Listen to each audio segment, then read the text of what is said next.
Opisyal nang nagbukas ng klase sa mga pampublikong paaralan ngayong araw.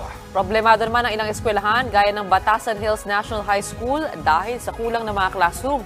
Live mula sa Quezon City, nasa frontline ng balitang yan, si Gio Robles. Gio, kamusta ang unang araw ng klase?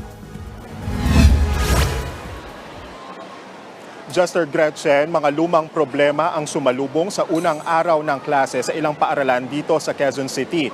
Nangunguna pa rin sa mga daing ng mga guro ang kakulangan sa mga classroom gaya dito sa Batasan Hills National High School. Ayon sa principal ng eskwelahan, aabot pa sa 60 silid-aralan ang kulang nila dito.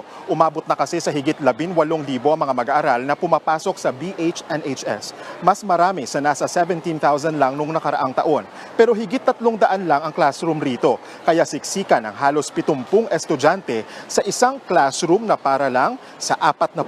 Para solusyonan niya, nagpatupad na lang ng shifting sa klase. 6 a.m. hanggang 12:20 p.m. ang unang shift ng klase, habang 1 p.m. mamaya magsisimula ang afternoon shift na magtatapos mamayang alas 7 ng gabi. Maging ang blended learning o online classes, ipinatutupad pa rin sa Batasan High School para maibsan ang siksikan sa mga silid-aralan. Kapansin rin ang payak na disenyo ng mga classroom dito, alinsunod sa bagong utos ng Department of Education. Juster Gretchen, kakatapos lang ng recess, kaya kung mapapansin ninyo, nakabalik na sa mga silid-aralan ang mga estudyante sa mga oras na ito. Nagsimula na rin ang mga klase matapos ang orientation ng mga guro sa kanilang mga advisory class. Alam mo, sa pag-ikot naman natin kanina, Juster Gretchen, may mga tauhan mula sa QCPD na nakabantay dito sa labas ng Batasan Hills National High School na sa tapat lang nito naman yung President Carino Elementary School. Ilan ito sa mga pinakamalaking mga paaralan sa Quezon City kung pag-uusapan natin yung populasyon ng mga mag-aaral.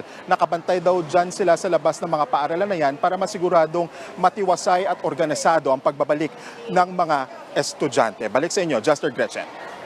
Malaking problema pa rin pala yung Bilang kakulangan ng sa classroom. 60 classrooms nun, laki nun. Kaya pala abot na hanggang 7:30 ng gabi yung klase. Muli, maraming salamat.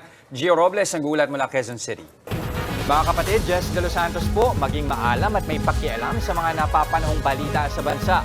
Tumutok at mag-subscribe sa News 5 social media pages.